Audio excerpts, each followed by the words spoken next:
Just a little brief introduction to our team. We've had an opportunity for the last 3 months to work together. I kind of got a jump on probably all the colleges that are out there, Division I schools, because we had an opportunity to go to the Bahamas. And that trip was great for me because, again, it gave me an opportunity to put some things in on both sides of the ball, and it gave our team an opportunity to get to the Bahamas and bond. You know, we got a number of new guys on our ball club, and it gave them an opportunity to bond with some of the old guys that were here in the past years. So with that being said, it's good to be back in Bloomington. It's good to be back here in Indianapolis, where I was born and raised, and played all my high school basketball here in the city. It's good to be back. So I'll open up the floor for any questions. Back row. Hey, good morning, Coach. Mike with On the Move with Sports Kels. My question to you is, being, coming from the NBA and coaching and playing before that in some pretty tough markets, do you think that gives you an extra way to give these guys the mentality of the NIL, the business management, when they push for the next level of the NBA, so they don't see that as a distraction while they're trying to play a good college season? I think it helps a little bit, but again, I'm in the Big Ten now, and there's an elite group of coaches that have done it. I'm new at this, so I don't know if it gives me an advantage or not.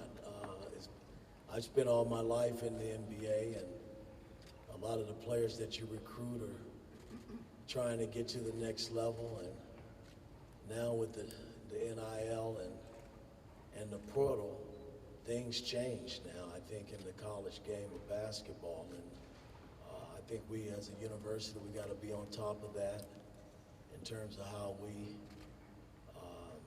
navigate our players through this. But there's a lot of work that's got to be done. Again, I don't know if I have an advantage or not. I know I'm competing with a lot of great college coaches and a lot of great players that play the game of basketball in college. Second row. Ian Patton from the Badger Herald. I'm just wondering, with Trace Jackson Davis obviously being one of the best players in the Big Ten this year, what role do you see some of your other guys playing, especially some talented freshmen you had last year? Well, again, when I took this team and started watching a lot of tape, film on the team, you know, we have some holes to fill. I thought we went out by bringing Xavier Johnson in and Miller, and bringing Tamar Bates over, and Big Mike. I thought we filled some of those holes, but I'm looking at our roster where everybody's they gotta step up. You know, it's just not the 4 guys we brought in or the guys that I inherited. Everybody's gotta play a role, and I've always felt that way as a coach. We just can't depend on Trace to carry the load. So I'm trying to instill in all of these players that, you know, they have a chance to play and make a difference on our ball club. That's the only way I think we can win at a high level. In the front row. Mike, Tom Bruce, Sports Illustrated Indiana. Hi, Tom. We've talked a lot during the summer about your sort of quick indoctrination to learning all about your players and such, but can you talk a little bit about that same sort of getting to know your assistant coaches and such, and how all that's been working for you so far this summer and fall? Well, when I took the job, you know, it was on the fly. You know, so I had to put a staff in place, which I thought, you know, the guys that we brought in, you know, they know the college game, and they're good basketball coaches. And they've helped me kind of navigate through the recruiting process, the things that I can do and can't do. And then just the college game in general, from a basketball standpoint. It is a little different than the pros. You know, in the pros, you know, we we got a lot of guys that can make the three ball. And, you know, our team, you know, we're trying to get to that point. That's why we went and picked up Xavier and Miller, who both can make the long ball, and hoping that Tamar Bates, along with Galloway and the guys that I inherit, will improve this year in terms of shooting it. But I'm happy with my staff because, again, without them I would be lost, being new at this. But we got a lot of work and a long way to go. Second row to my left.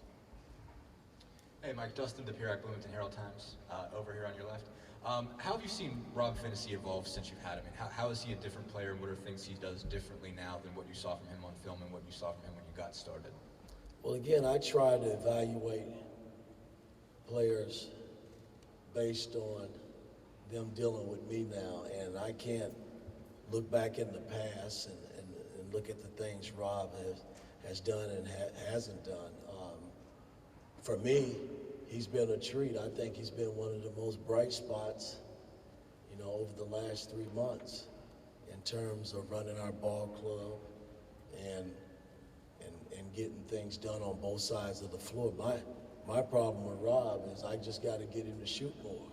I'm telling him it's okay to shoot the basketball. And I don't know if he's had coaches tell him that in the past, but I'm telling him it's okay to do that. But he's been a nice treat to our team in terms of his growth, and I'm going to need his leadership as we move forward this season.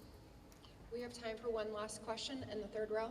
Yes, Mike DeCourcy, Mike DeCourcy from Sporting News. Xavier Johnson played a lot of college basketball, but not on successful teams. Is there something that you guys have to go through to make winning a habit with a player like that who's obviously talented but hasn't had success? Well, again, we got to do that with all our players. We're all new. They're trying to get to know Coach Woodson, and I'm trying to figure them out as individual players and the things that they can do to help us from a team standpoint. And Xavier's been great because he changes the game with his speed. He can make shots. He can get in the paint and create. I'm just trying to get him to be a better point guard and involve his teammates in terms of running our offense. And there's no doubt he's got to be good on the defensive end, because I think that's where, you know, we'll be a better team if our team is defended on a high level. That'll put us in position to win ball games.